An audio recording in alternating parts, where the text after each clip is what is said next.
All right, well, hey, good morning, Calvary Church.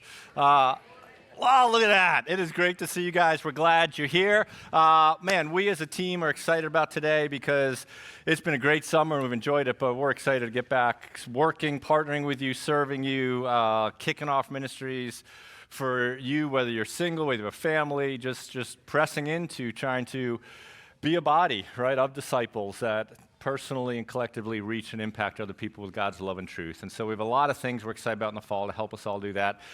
It's great to see everybody. And if this is your first time here and you're just figuring out if Calvary is the place for you, I know it's tight, right? I even saw people starting to walk towards the dreaded front row. We're studying Revelation, and what you'll see in the book of Revelation is like the front row is one of the plagues and curses, you know? But my point in saying that nonsense is I know there's not a ton of extra seats, right? And if you're visiting or figuring out if this is the church for you, what we don't want you to do is to walk in here and say, man, there's no place for me to sit. I don't have a spot.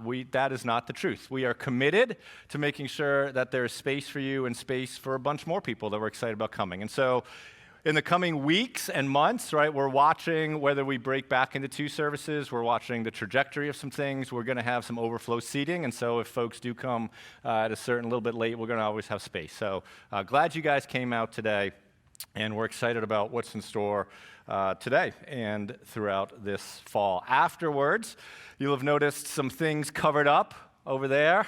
Those are not like ancient Israelite relics that we're covering. Those are actually donuts, because after this, we're going to have a family meeting.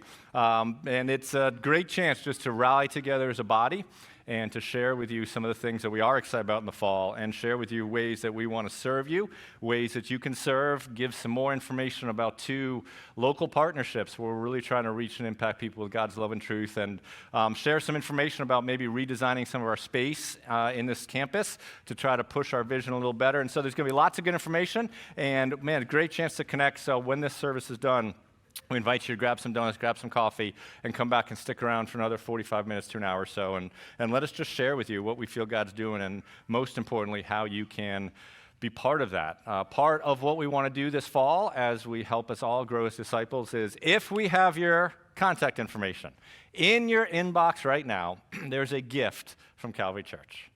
It is not a free Chick-fil-A sandwich, but it's something ultimately even more better. We've sent you a link. There's this amazing resource called Right Now Media.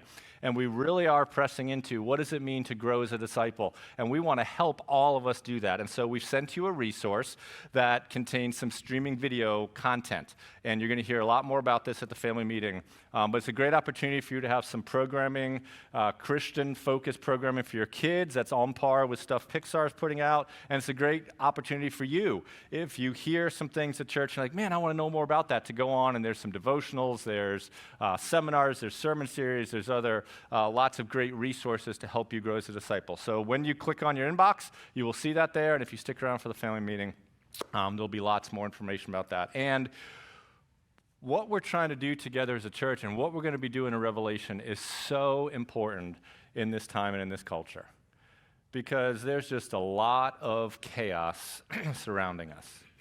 And there's a lot of hurt, and there's a lot of dysfunction, and there's a lot of lonely people and anxious people and scared people, and some of those people are us. And so to think about how does a body rally around each other, how does a body share God's love and truth, what does that mean? This is significant and timely things that we're thinking about. It's significant and timely to think about what does it mean to be a people who give hope, because today is September 11th. And it may be a day that you don't even necessarily think about because you're rushing to get in your minivan to come here, but there's a whole lot of families in our country that it's a day they still think a lot about. And the sense of loss changes over time, but the sense of loss and that emptiness never goes away over time.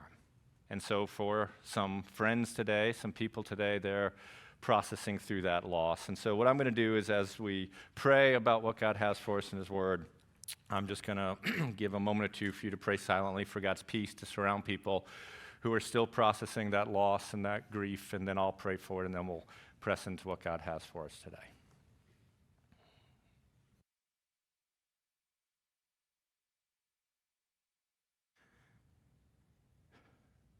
Father, one of the things that you promise us is that you are a God who is close to the brokenhearted. And you are a God who gives grace to people. And so we think today, Father, that this date on the calendar for so many in our country, and particularly this region, this tri-state area, and our towns and our neighborhoods, it's a day that lands with a particular heaviness. And so, God, we know you're a God of compassion, you're a God of grace, you're a God of steadfast love, and we just pray that for those who know you and are processing through that your Spirit will surround them with peace. And we know you're a God who gives grace to people even who don't yet know you. And so we pray for your common grace and kindness to all who are processing today and the memories of it. We're thankful that we're people who loss doesn't have to be the end of the story, but we know that there's more to the story than that. And I'm grateful, God, for the chance to explore a book, a letter that talks to us about what our hope is. And I pray that in my own heart and the hearts of all of us, Father, this next few months and maybe even year will be a time that we can worship you better through what's revealed, that our hope will grow deeper, that we'll have some understanding, and we will really grow in our love and our affection and our confidence in you. Help us this morning, Father, as we press into what you have. And may Jesus, the risen King and the exalted King, be honored through our time this morning. And it's in his name that we pray. Amen. Well, today is the day, right? Today is the day that I've been talking about for a long time. Today is the day that we kick off a brand new sermon series, and we're kicking off a sermon series in the book of Revelation. If you're trying to figure out Calvary Church, here's one of the things we do. We open up a book of the Bible, and we work through that Bible, essentially paragraph through paragraph, and we see what God has for us. And so today, we're going to start our journey together in the book of Revelation, right? Like I always say, we're not doing it because I think the world is ending, although it might be, but we're doing it because it's a book of the Bible that we need to understand, and it's good for us. We've done a lot of practical series where there's been comfort and there's been real-life applications throughout the summer and last spring, and this is a chance for us to just, get that big old New York strip steak from Lishio's that's meaty and hefty.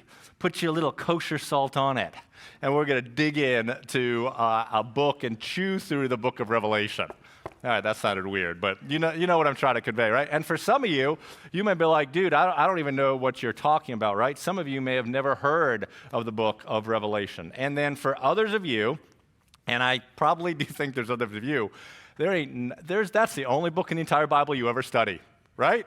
You kind of go through a Bible study on the book of Revelation, and you're like, man, I just finished me up a Bible study on the book of Revelation. What should I do? I know. How about the book of Revelation? And you study it again. And then you're like, then you study it again. Then you try to throw us a curveball, and you're like, I really have studied Revelation a lot in the end times. I don't think I'm going to do that. I think I'm going to study Daniel, right? You try to cheat. Some of you are obsessed with the book of Revelation. Some of you know nothing about the book of Revelation. And Revelation is one of those interesting books where it does have this unique place both in Christian culture and even contemporary culture, right? Revelation has this unique thing that's a little different than other books where there is this fascination with it. Oftentimes among Christians of a certain ilk, and a fascination even in our contemporary culture. I've been through different decades.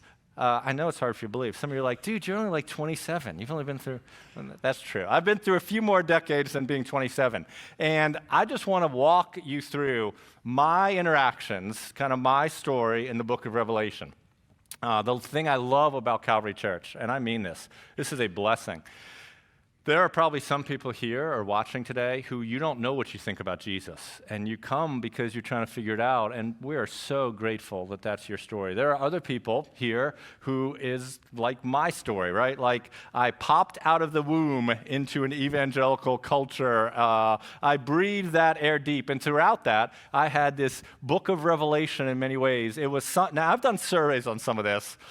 Some of you, when I've bounced this off people of my generation, you're like, bro, I don't know what you're talking about. Others of you do. But let me just tell you my experiences. I remember being a little kid, and I think I recall going to this, well, I know I went to this little church in South Norwalk in the 70s and 80s, and this was the day when you couldn't get on your phone and stream Right Now Media. This was the day when there was something called a movie projector.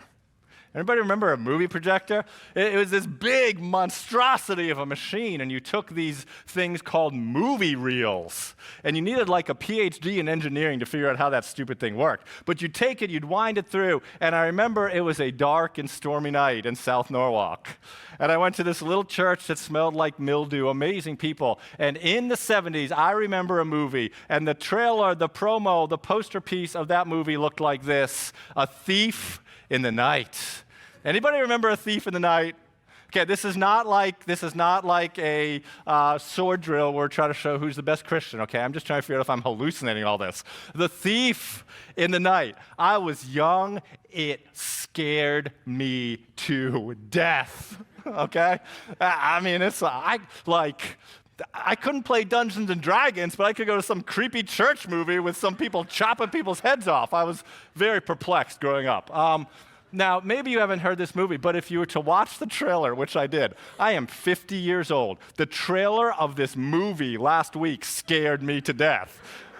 I had to go into like the old sanctuary and start praying and try to find some holy water or something, right? But if you watch the trailer, the amazing theme song of this movie was a song by originally a dude named Larry Norman called I Wish We'd All Been Ready.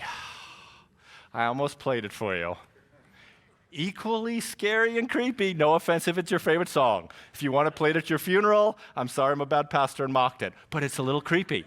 For some reason, it's not the only time we've heard the song, because this dude, Larry Norman, put it out in 1969. It was covered by a group called DC Talk in 2000. I guess we wanted some more weird songs put out. Then, I remember, when I would go to different Christians' houses, we'd go for dinner in the 70s or 80s. In that era, if you looked on the bookshelf above the fireplace, you would see a book that looked like this: The Late, Great Planet Earth by a guy named Hal Lindsey. Why do there have to be flames? I'm noticing a little scary motif being woven through this thing. This was a test to see whether you were a Christian. I'm just telling you, right? You go to houses with people, and you get in the car, and they'd be like, oh, they must not be Christians. They didn't have The Late, Great Planet Earth on their bookshelf, right?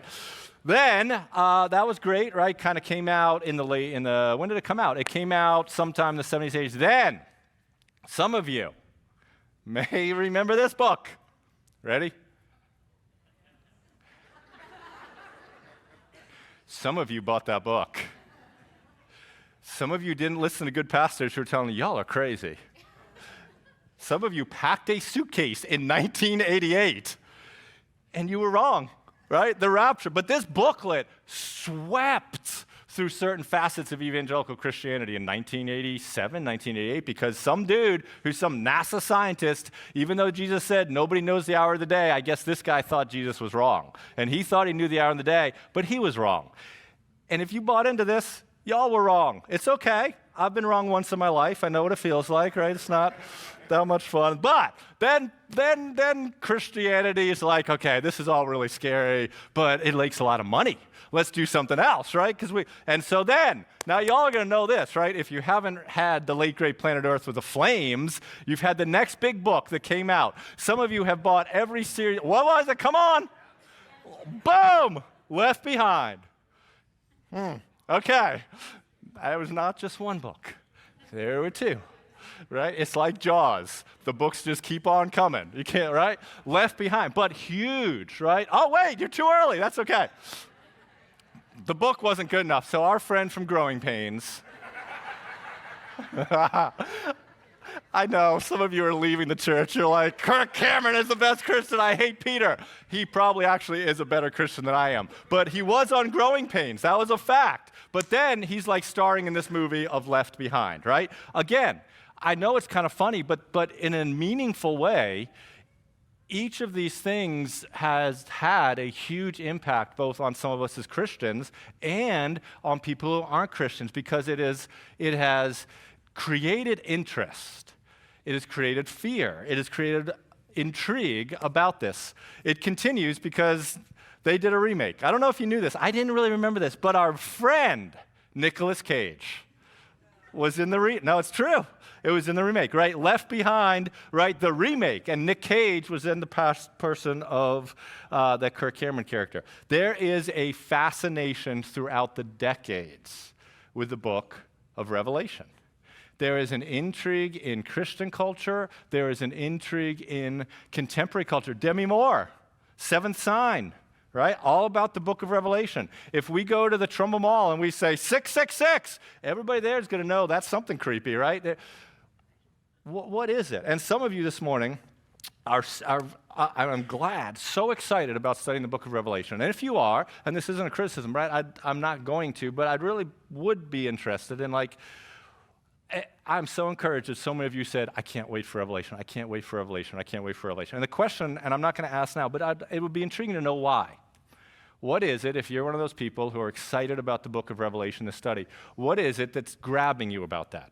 Why is it that maybe some of you have been watching church online through the summer and you're like, man, I think I'll get back in person for the book of Revelation? What fascinates you? What do you hope that when this thing is done, whenever it's done, this study may be done when we're all in heaven with Jesus. But whenever this study is done, what do you hope that you will have gotten from it?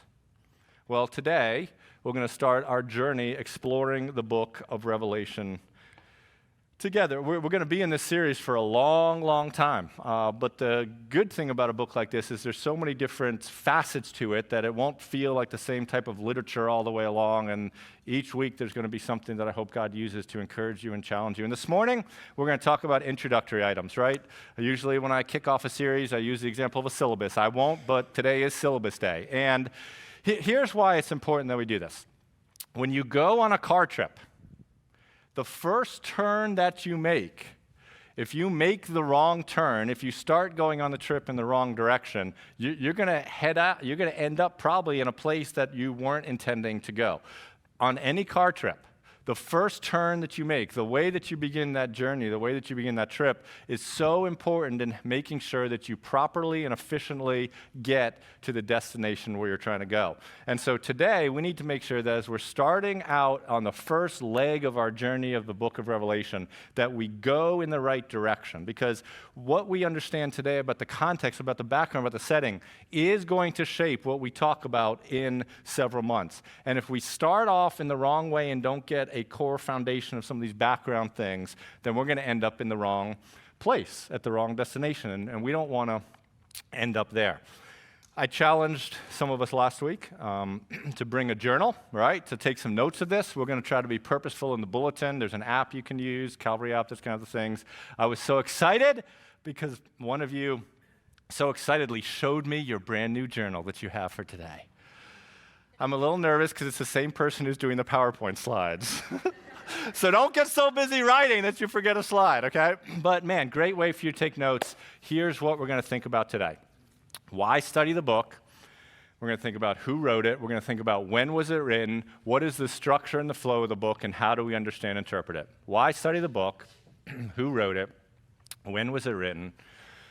What is the structure and the flow of the book, and how do we understand and interpret the book? So the first thing we're going to think about, right, first thing at the top of the list, why study the book? Lots of reasons why to study the book, but I'm just going to call out 5, okay? 5 reasons why I think it's meaningful and helpful for you and I to study this book this morning together. Here's the first one, ready? This book has a way for you, wherever you are in your story this morning, whatever is going on in your life this morning, it has a way for you to be blessed. It has a way for you to receive blessings, to grow in a way where you feel the favor of God and the understanding of God. Look, there's 2 verses. This concept is sprinkled throughout the book of Revelation, but chapter 1, verse 3. Blessed is the one who reads aloud the words of this prophecy, and blessed are those who hear and who keep what is written in it, for the time is near. It's repeated at the end of the book, right? And behold, I'm coming soon, Jesus says. Blessed is the one who keeps the words of the prophecy of this book. In the very first chapter of the book, in the very last chapter of the book, what Jesus is saying is, hey, I'm going to tell you all a bunch of things. And I'm going to tell you some things, but listen to me. If you grab onto these, if you live according to these, if you listen to them, if you align your life in accordance with them, you will be blessed. It will be better for you to pay attention to them than if you do not pay attention to them. Second reason why I think it's meaningful to study this book is because Revelation helps us more deeply understand the Christian hope. Revelation helps us more deeply understand the Christian hope. I've shared with you a few years ago about this characteristic that my mother has. My mom's an avid reader, and if she's a couple of chapters into a book and it starts getting a little stressful, if there's like a little drama, you know what she does? She flips to the end of the book to see how it ends. She does. And she can't handle the drama. She can't handle the tension. She can't handle the unknowns, right? The uncertainties. And so she flips to the end of the book to make sure the book has a good ending. And if the book has a good ending, then what she does is she's willing to persevere through the hard parts of the book because she knows at the end it's all going to be okay. The hope that you get from knowing the end of some fiction book ends well is nothing compared to the hope that this book will and can give every single one of us about the fact that the story ends well. Because every single one of us, at different ways and different days, we face unknowns, we face uncertainties, we face dramas, we face moments when the plot changes and curveballs come. And we can get caught up in it. And it's hard to see through it. But what the story keeps reminding us is there is a happy ending. There is a good ending. This book of Revelation was used yesterday and mentioned yesterday at the funeral of the young mom who was kidnapped and murdered in Memphis, Tennessee. And yesterday in Memphis, Tennessee, at Second Presbyterian Church, a pastor got in front of a group of people who were processing an incredibly tragic thing that makes no sense. That's horrific. That's somebody's worst nightmare. How can it happen? With all sorts of questions about, okay, if there's a God, seriously? This young lady who followed God seriously into that group of people in the funeral talk, he shared how he and Eliza's mother had wept that week. And then this is what he said. We'd studied Revelation in our church together. And I taught the congregation over and over, no matter what we don't understand about Revelation, we understand this: Jesus wins.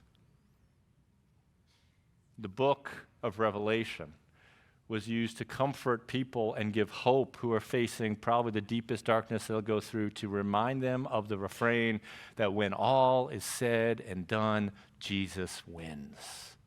This story has a great ending, and for those of you whose story right now, it's not a good place, hey, keep coming back. Because every week what you will hear is this reminder, this refrain that Jesus wins. It gives hope. Third reason, for context and content for deeper worship. It gives content and context for deeper worship. This book reveals some of the most amazing truths about the Father. There's truths in this book that are only found in Revelation about who God is and what he's like in his majesty and power. This book, right, most of your understanding about Jesus comes from the Gospels, right? Matthew, Mark, Luke, John. That's what you understand Jesus. But this book adds layers to the Son and the risen King, and the King who's ruling, and the King who is in charge, and the King who's not to be messed with, and the King who says, hey, I got it. I got it.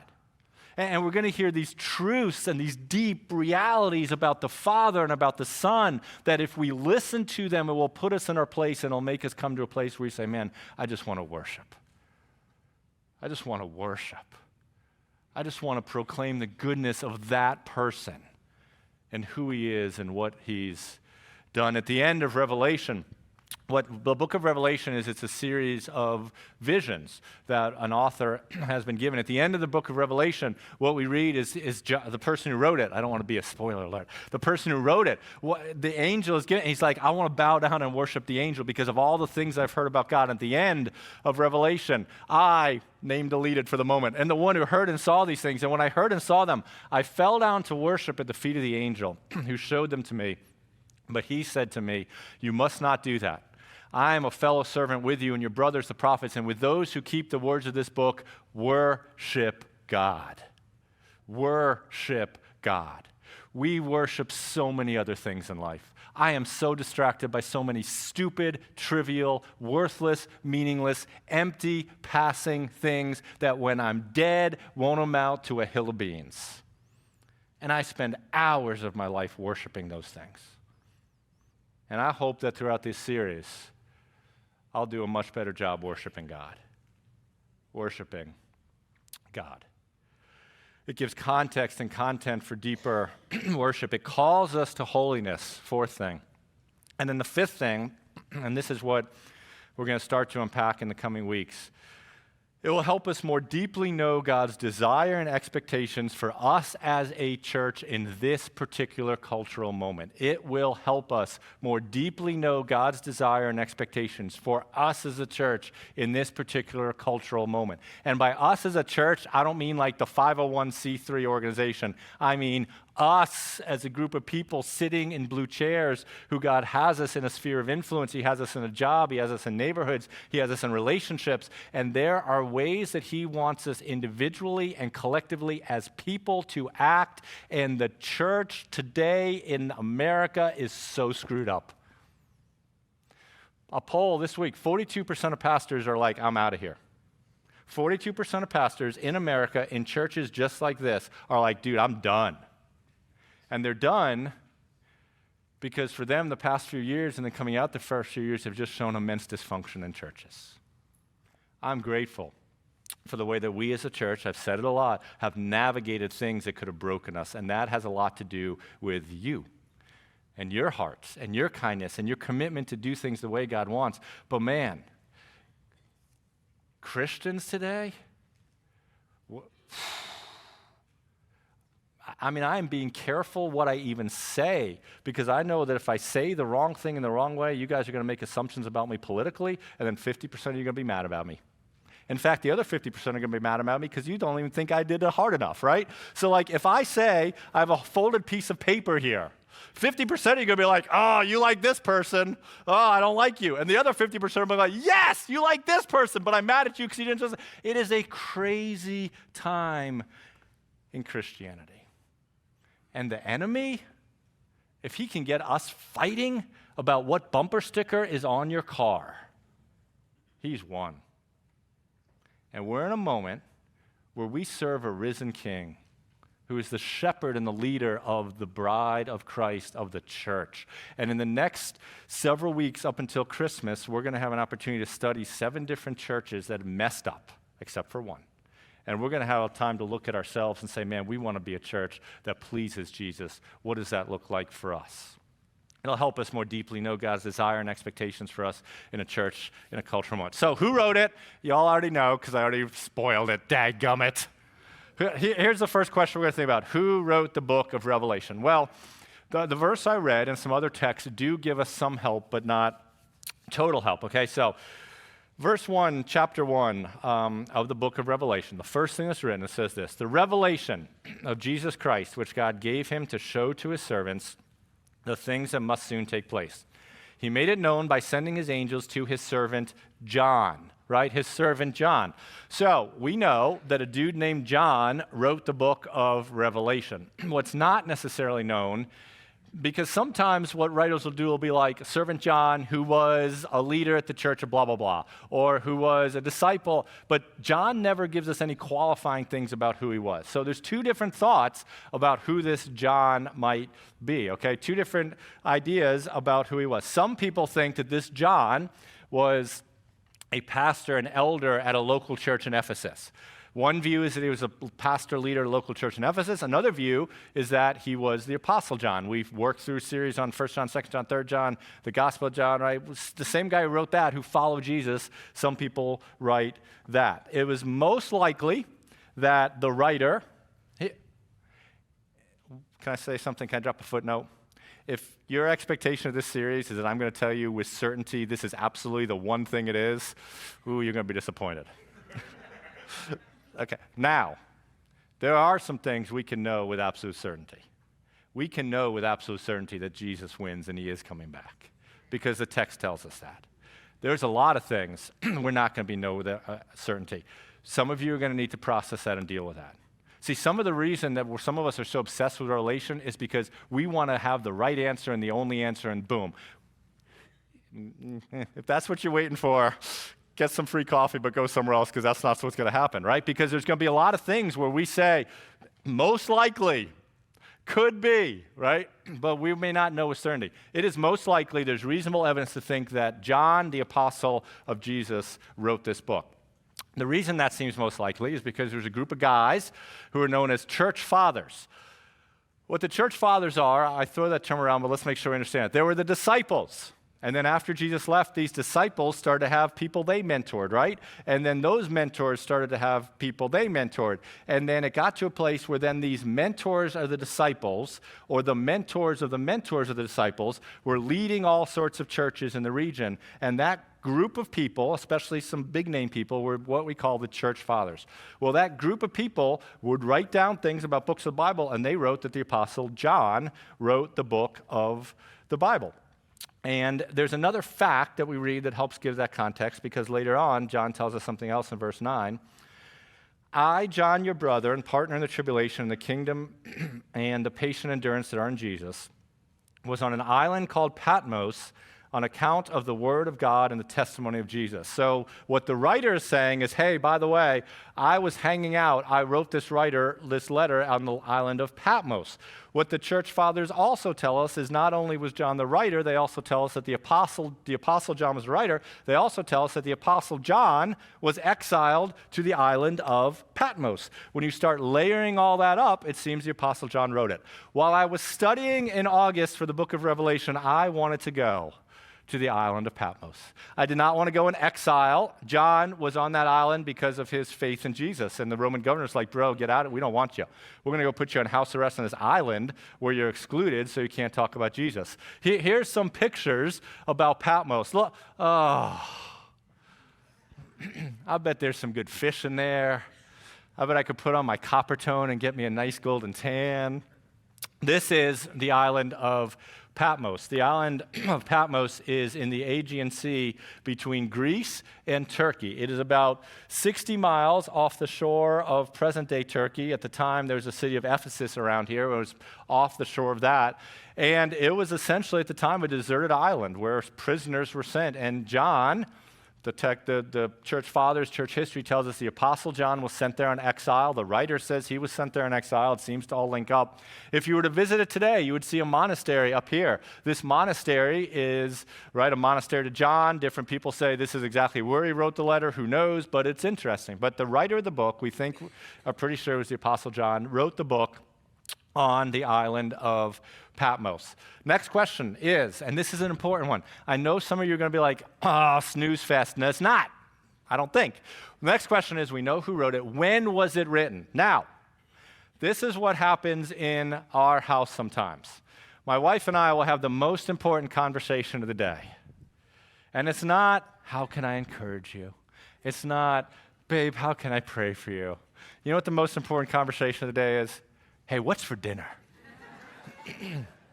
And sometimes in our house, when we're having the most important conversation of the day, this is the way that it works. We're like, what's for dinner? I don't know. What's in the fridge? What's in the pantry? So you go to what's in the fridge in your pantry, and you're like, you go to the, you're like, we have an onion. Maybe we should do spaghetti. Do you want to do spaghetti? And there's this dialogue, right? The decision is made based upon, okay, we got an onion. Do you want spaghetti? I don't know if I want spaghetti, but maybe I want steak. Do we have any steak? Let me go see if we have steak. And you kind of walk those two paths, and when you figure out what's in the fridge and what you feel like, they come together to reach a conclusion.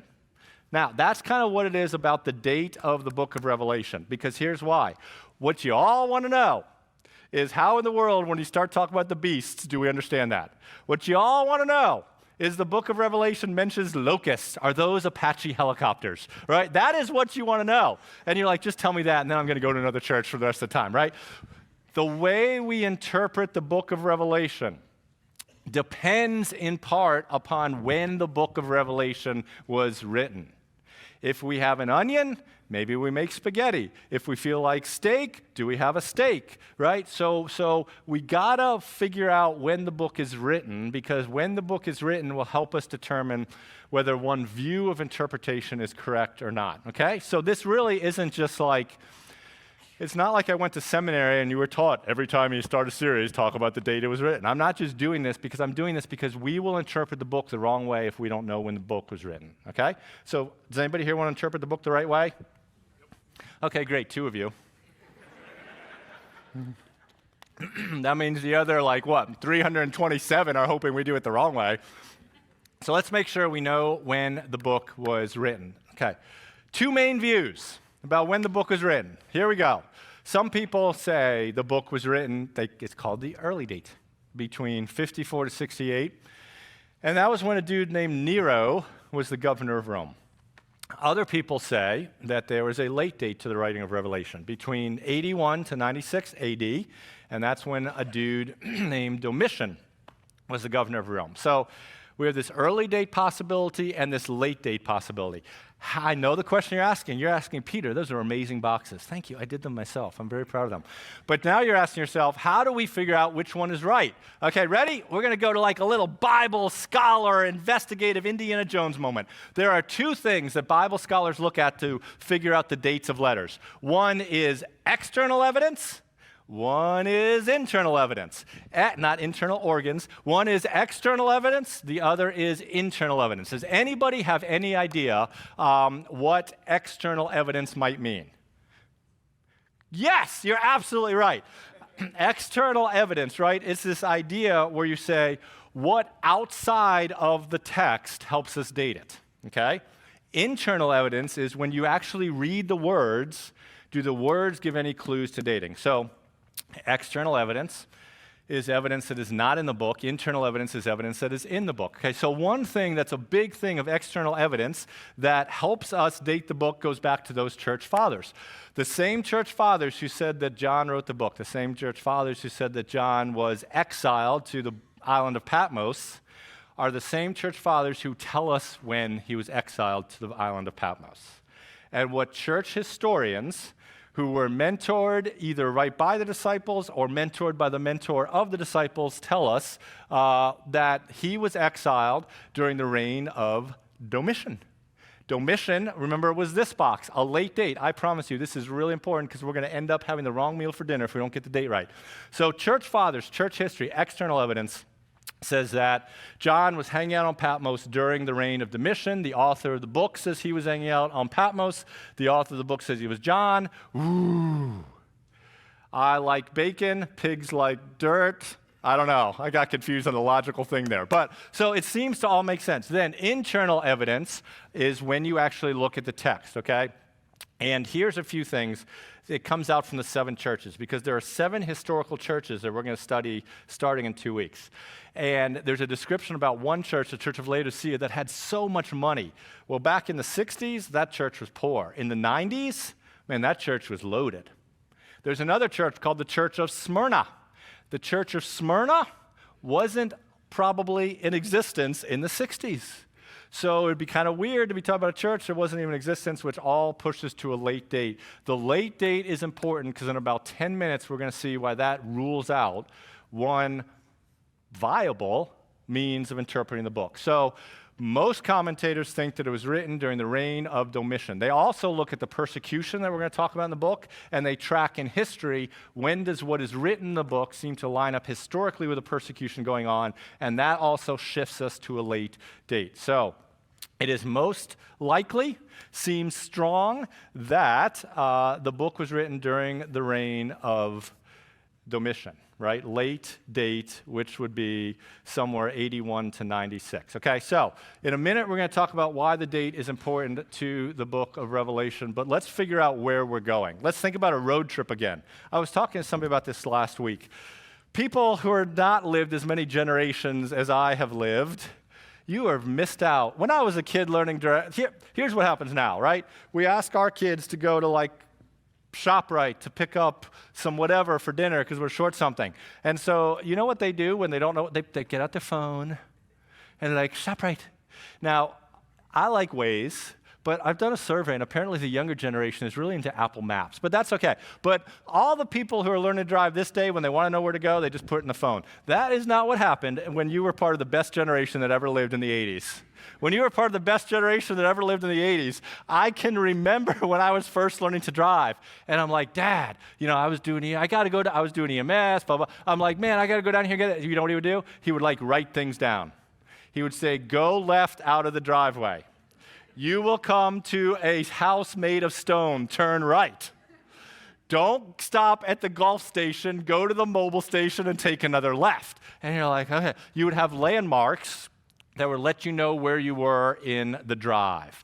And ain't nobody got no landmarks anymore. It's just some voice from Australia talking to you through your iPhone, right? But back in the day, we had landmarks, and so what you knew is when you got not to the Gulf station but the Mobil station, you're like, okay, I'm almost to where I'm going to go. We're going to make sure, I'm going to give you some directions to the book of Revelation. I'm going to tell you as we're driving on this journey together what we're going to see, where we're going to go, okay? This is 2 minutes of the entire book of Revelation. Are you ready? On your marks, get sets, go, right? Here's one of the most important verses as we think about this, Revelation 1:19. Revelation 1:19, this is what it says. Write therefore the things that you have seen, those that are, and those that are to take place after this. What the Father, through the spiritual messengers, are telling the author of the book is, I want you to write down 3 things. I want you to write down some things that you've seen. I want you to write down some things that are happening right now. In this moment, in your culture, John, I want you to write down some things that are, and then I'm going to share with you some information about things that will take place after this. That gives you the structure of the book of Revelation, okay? We're going to, next week, get into some things that he has seen. There's going to be 2 or 3 other times. Then, after seeing the things that he's seen, we're going to talk about the things that in his culture were things that are. Those are the conditions of the churches and what they're doing poorly and what they need to be. And then there's all this conversation about things that will take place. So here, we can pop up this timeline real quick. We'll figure out how to get you in this in some context. But this is the road trip, right? This is where we're going. These are your mile markers. These are the gas stations and hospitals and lefts and rights. It begins with a prologue. Then next week, we're going to see this vision of the exalted Jesus. Amazing, amazing realities about Jesus. Then after that, in chapters 2 through 3 are going to be letters to those 7 churches that we talked about. Then there's going to be the vision of the worship of God, more amazing truths about the Father in heaven and who he is. Then we get into the part that everybody thinks about when they come to Revelation. Then we get into chapter 6 through 16:21. There are seals, there are trumpets, there are bowls, there are all sorts of, weird things going on. Amidst these chapters, there are these moments when the author's going to be like, oh, by the way, this also happened. Oh, by the way, this also happened. And there's some intervening events that are described. Then chapter 17 through 19 is this destruction of Babylon. Then we see this heavenly warrior's victory, and we're gonna understand what is all this, okay? This is how we have to know how to interpret things. And then we wrap up the book with this amazing thing, 1,000-year kingdom. We'll talk about what is that. And then hope. Hope. Hope. Chapters 21 through 22:8. I've laid out the map for you, and then here's the question. Okay, so now how do we understand that? How do we interpret that? Here, can you go back one slide if you don't mind? When we get to this, there's 3 different groups of 7, and there's fire, there's locusts, there's demons. Down here, there's dudes who die, who come back to life. There's mark of the beast. Okay. This is the bulk of Revelation that we need to. How do we know what that means? How do we know what that means? 4 views on how to interpret it, okay? 4 main views, and this is where the date is going to come back. Here's the 4 different views on how to interpret the book of Revelation. I am going to tell you which one I think that we will be using. Well, I don't think, I know we're going to be using it. First one is the idealist view. Again, I made this. Isn't it great? Wow. If you work for like Nike and you need me to do your graphic designs, just ping me later, okay? The idealist view is like, you know what, all that stuff about trumpets and bowls and 666, they'll say it's not prophetic, that it merely describes different principles about good versus evil. It is just this big, confusing book that says there is good and there is evil and those things fight, and these are metaphors or analogies about it. I don't think that that is the proper approach. I could be wrong. God did not necessarily tell us. I don't think it's the proper, because there's clearly, he says in the book, this is prophecy. Okay, so he says it's prophetic, which means it's talking about things to come. So I don't really like this. Historicist is the second view. Last night or the other day as I was driving, I'm like, man, I should have smoothed these out a little bit. Sorry. This is what this means. That John wrote the letter, most likely 81 to 96 AD. Here's you and me, 2022. What these people say is that these prophecies describe events that occurred between the time of writing to us now. Okay? There's the events here, there's 666, a beast, there's 7 seals, 7 trumpets.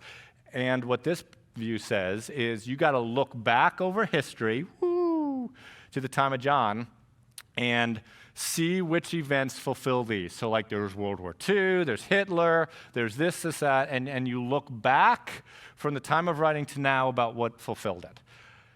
I don't think that's the proper approach. I could be wrong, because there are clearly things that are described in the book. In my opinion, this world has not yet been recreated.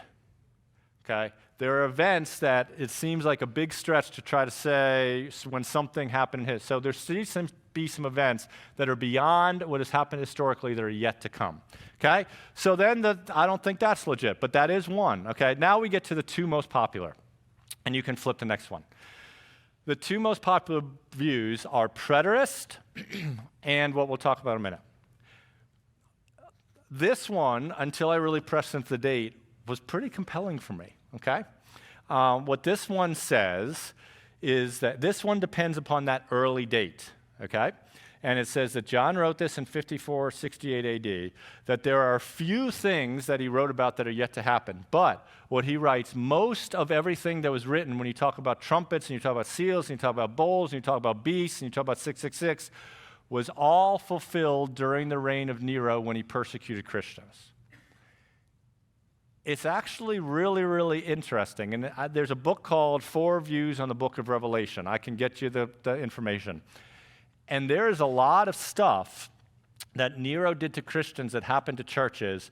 There were a lot of earthquakes, there were eclipses, there were different weird things in that culture that are like, dude, that actually seems to line up with what was predicted. There is this complicated algorithm, which is not too bizarre, because there was a practice in Roman culture and other cultures that you would assign numbers to people's names. Okay? But when you do some of that math, you know whose number is 666? Boom. Okay? But there's flaws to that. Now, but here's the biggest problem. If the book was written after 81 and 96 AD, that was after Nero had already done those things. So it would be describing things that were still yet to come. It wouldn't be written here describing. So I think the late date of the book wipes this out, but I could be wrong. I don't think I'm wrong, but I could be wrong. People who believe in this, man, they will be in heaven with us, okay? But it's interesting. But I think written here, if it's written here, it can't be going back to Nero because it's talking about what to come, so it must be looking forward. And so what's the 4th view that we're going to use during this? The 4th view that we're going to use is this futurist view. It sees the events predicted, and we're going to start a little later. We're going to start like chapters 5 or 6, as descriptions of what are going to happen in the future at the end of and the recreation of the world. So here's John getting a suntan on the island of Patmos. Here's you and I today. And the things that John are talking about are things that prophesied events that are yet to come, have not yet happened. things that will happen at the end of this earth's story and recreation, okay? Now, I do think that there are some things that maybe there's an already not yet fulfillment, okay? So to some degree, already, some of the descriptions did happen to the early church, but it's not yet a final one, okay? Now, this is the one that if you've ever studied the book of Revelation, you've probably landed in here, maybe. That was so specific, right? Probably landed here, maybe. Man, that is good lawyer talk right there. $385 right there per hour for that, okay?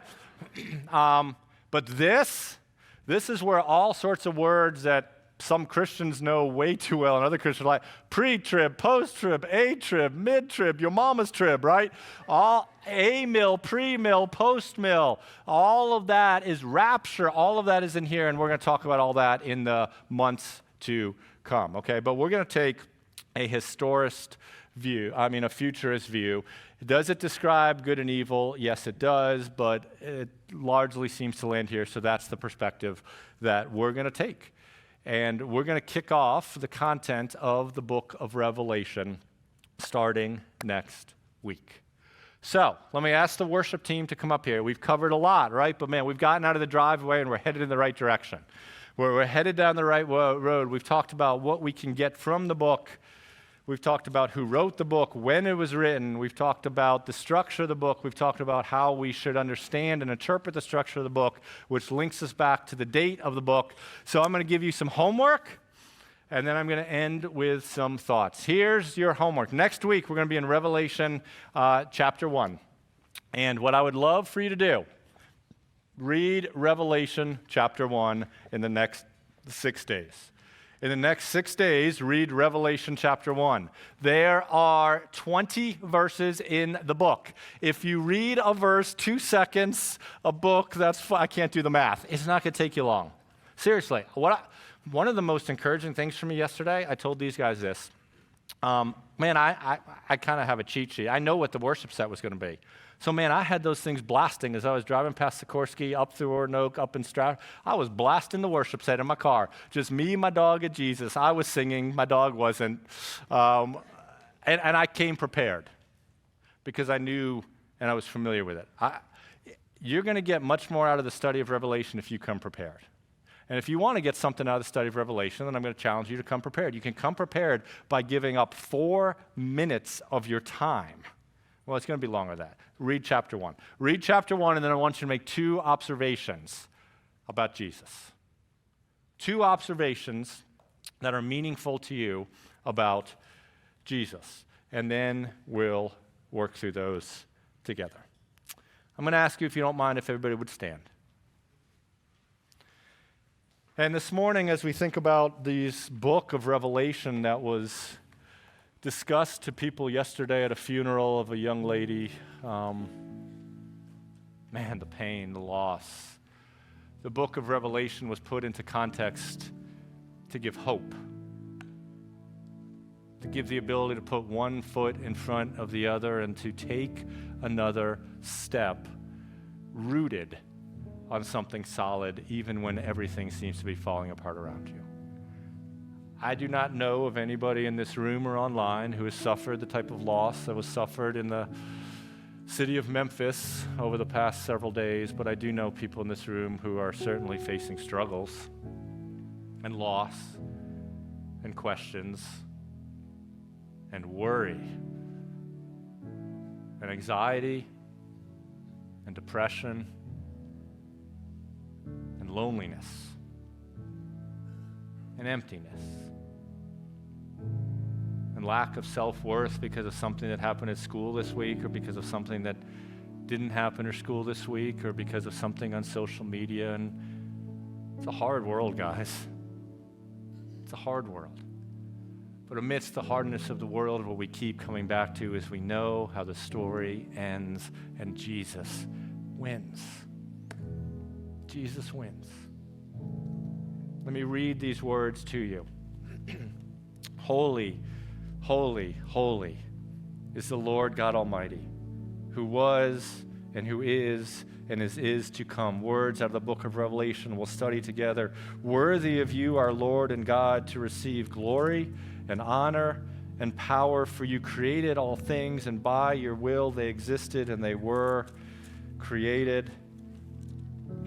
Chapter 21, then I saw a new heaven and a new earth, for the first heaven and the first earth had passed away, and the sea was no more.